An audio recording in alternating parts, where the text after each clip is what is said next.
A cold mist hangs over Elliott Bay as the first light of a new century creeps across the water, turning the wooden piers and cold dark waves of Seattle into a shifting painting of shadows and gold. In 1900, the city feels young, restless, and unfinished, as if it has been carved out of the forest only moments before. Steam rises from docked ships, horses clop along muddy streets, and the air carries the sharp smell of salt, sawdust, and coal smoke. Men in heavy coats hurry toward the waterfront, their boots soaked from rain and seawater, while women in long skirts and wide hats move carefully across wooden sidewalks.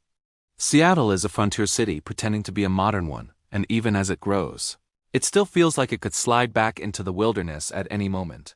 The city's heartbeat in 1900 is its harbor.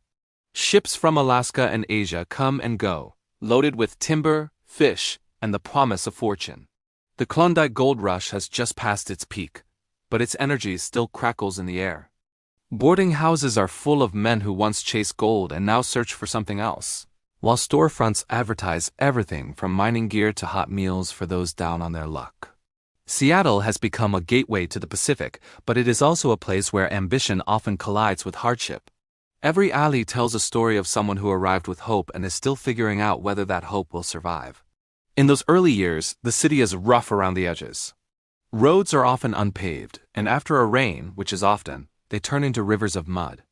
Streetcars rattle along tracks, powered by electricity that feels almost magical to people who grew up by candlelight. The buildings downtown are rising taller each year, made of brick and stone instead of wood, as if the city is trying to prove it will not burn again like it did in the Great Fire of 1889. Yet just beyond the growing skyline, forests still press close, and you can hear birds and wind through tall evergreens not far from the noise of the streets. Life in Seattle in 1900 is physically demanding. Most people work with their hands or their bodies. Dock workers haul crates, loggers fell towering trees, and factory laborers spend long hours amid the clatter of machines. Even office jobs require ink-stained fingers and ledgers filled by hand.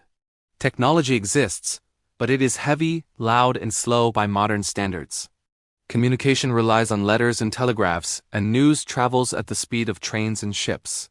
Still, for the people of that era, it feels like they are living in a time of incredible progress because every year brings something new, from electric lights to faster steamships.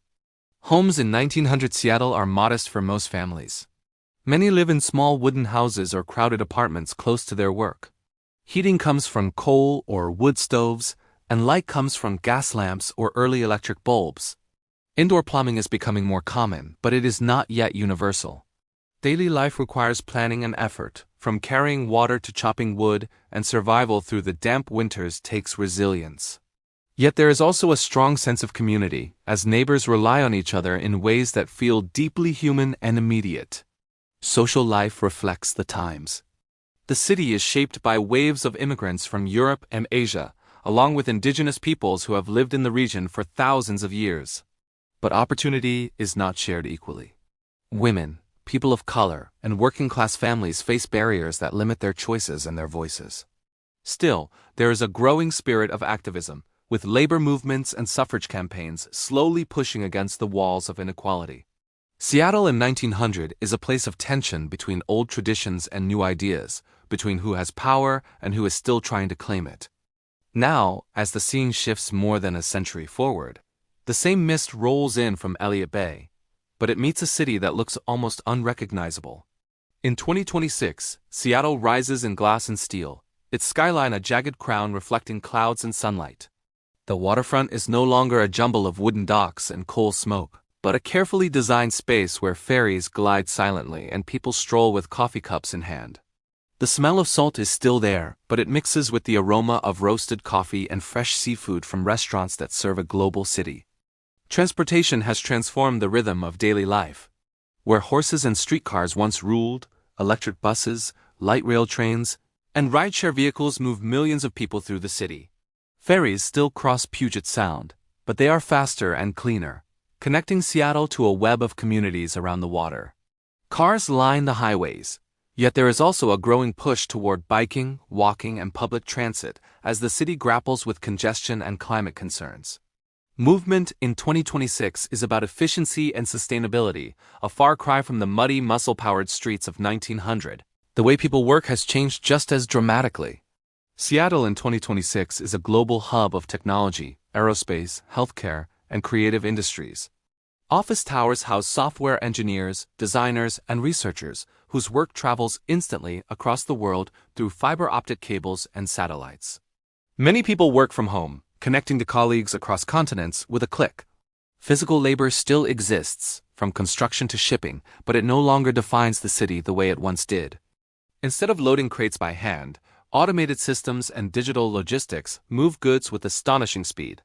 Technology shapes nearly every moment of modern life. Smartphones, cloud computing, and artificial intelligence influence how people communicate, shop, learn, and even think. A message that once took weeks to travel across the ocean now arrives in seconds. Information is no longer scarce, it is overwhelming.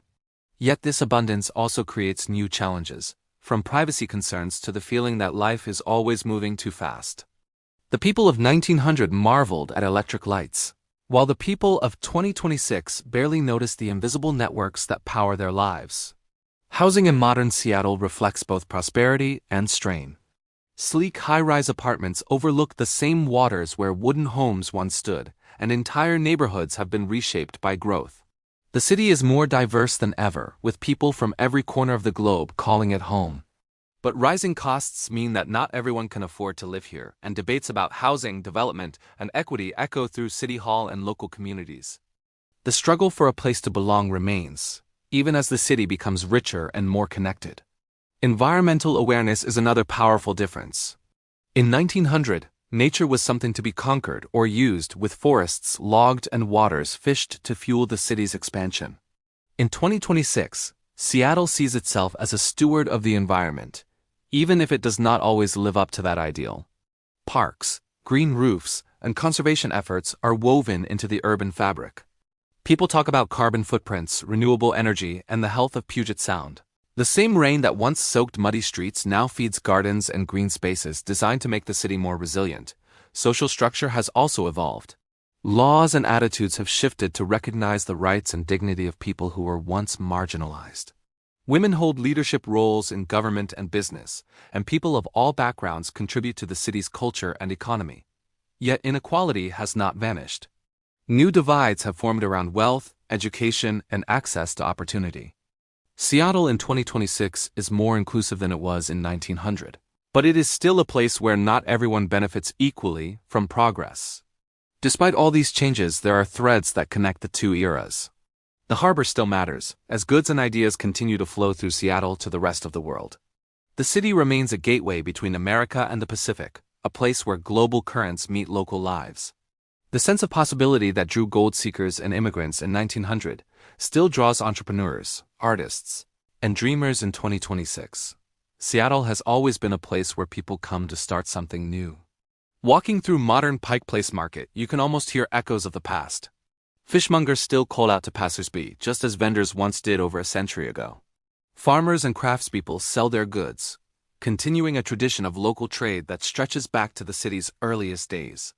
The faces are different, and the tools have changed, but the human need to gather, exchange, and connect remains constant. The skyline tells a similar story. Where early Seattle struggled to build beyond a few stories, modern engineering has lifted towers hundreds of feet into the air. Yet the mountains and water still frame the city, reminding everyone that nature is larger and older than any building. Mount Rainier still looms on the horizon, just as it did in 1900. A silent witness to every chapter of Seattle's story.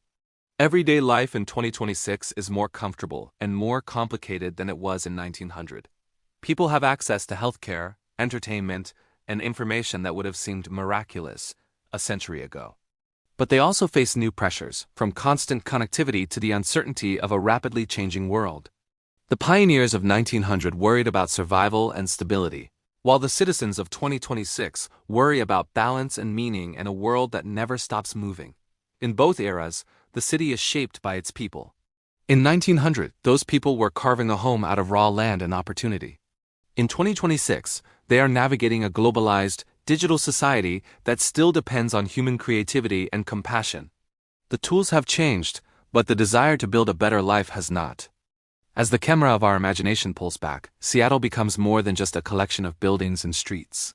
It becomes a living timeline, showing how humanity adapts, learns, and keeps reaching forward. From the muddy docks of 1900 to the gleaming waterfront of 2026, the city tells a story of resilience, innovation, and the endless push to improve. In the end, Seattle's transformation is not just about technology or architecture. It is about people finding their place in a changing world.